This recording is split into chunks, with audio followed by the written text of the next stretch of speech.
Means, Let's go. be, simba mo be? Ha? Simba mo? Nothing better. Say hi.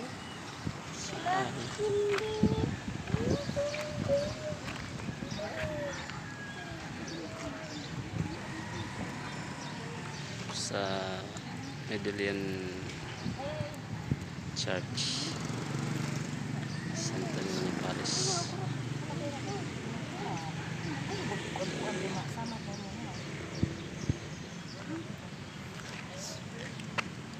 Ang tawag siya kan?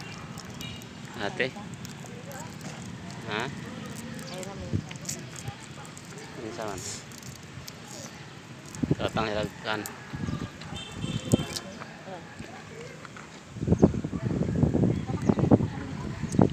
Ito ni karon.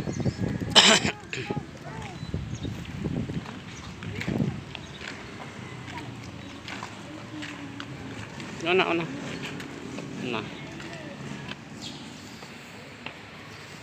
Ano yung kanron mga katropa? Nag-observe yun sa protocol ng simbahan. Sa isa ka lingkuranan, sa kataas ng bangko. Dali tulo ra ka tao ang pwede mo lingkod. Agig pagsunod sa protocol, social distancing. Sobra pa kaninang distancing nga kaya alos sa pagtunga ang distansya.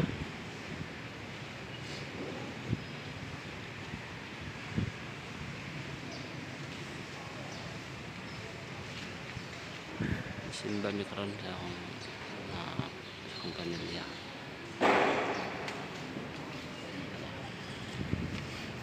Okay.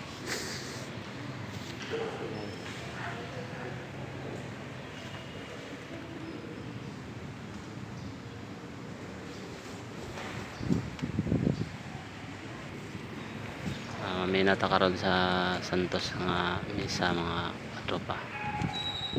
At para makakaon ng ito ang pulong sa Diyos. Minawa na ito ang Santos nga misa.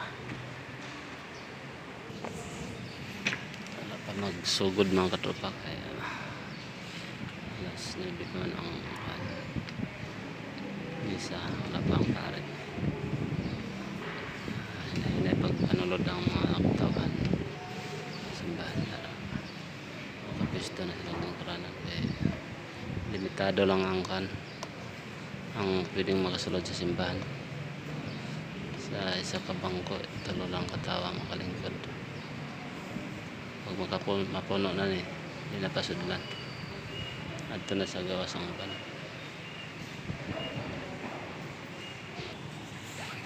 Higpit gid ang seguridad dito sa simbahan mga katropa kay naagid ang naagid nagbantay sa gate patupad sa protocol.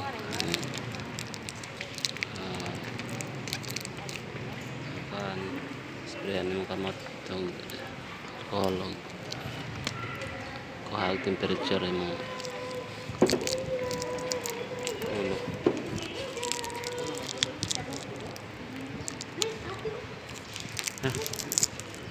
Dudong nari ka dong simpa ba dong ati timagi we timagi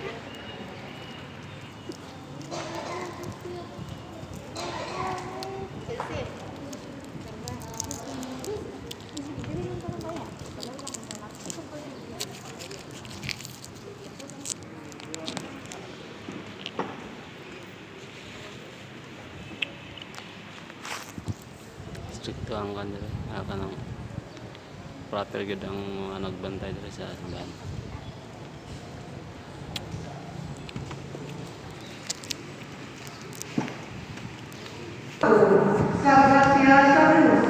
Wala na mga tropa. Kapit na magsugod.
Panginoon na niyang ipanahon sa ikalimang linggo sa ordinaryo ng panahon. Umilumanan sa pagkagsatagsa ng mga katuyuan ng intensyon at kung sa pinagiging sunod ng mga intensyon. Pamisa para sa death anniversary ni Marcelino G. Gumuran sa kanang-kanang sa pagkakro. Sa ngalan sa Amahan, kung sa Anak, kung sa Espiritu Santo.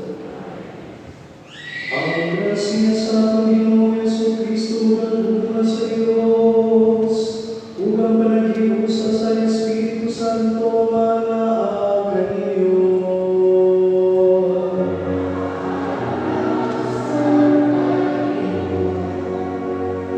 Ngayong suon, mag-ilusod kita sa atong mga sala, arumahan lang kita sa pagsahulog sa santos ng isa.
Kaluyan kita sa Diyos na makagagawa sa tanan at sa iluhon sa atong mga sala.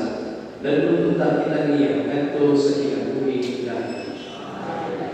Himaya sa Diyos dito sa langit.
Pagbasa, gikan sa batahon ni Propeta Isaias.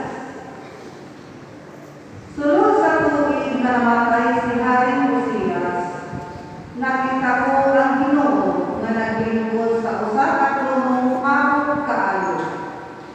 Ug ang iyang bisig nakalukod sa templo. Ibabaw niya nabarog ang mga serafim. May unong kapako ang kasakasa kanila. Gitabunan nila ang ilang naong sa duha nila kapako o ang ilang tiil sa lain nilang duha kapako. O ginamit nila sa paglupad ang duha kapako. Naginanay sila. Balaan, balaan, balaan ang Ginoo nga labing gamhanan. Nalukot ang tibuok yuta sa iyang himaya, o nagtayog ang mga sugaranan sa templo tungod sa kagahog sa ilang tingog, o napuno sa aso ang templo, o niingon ako. Pagkalawag ko, kay dili ako tapos matubang kanila, kay daotan ang makapulong magbulag sa akong mabil. O napuyo taliwala sa mga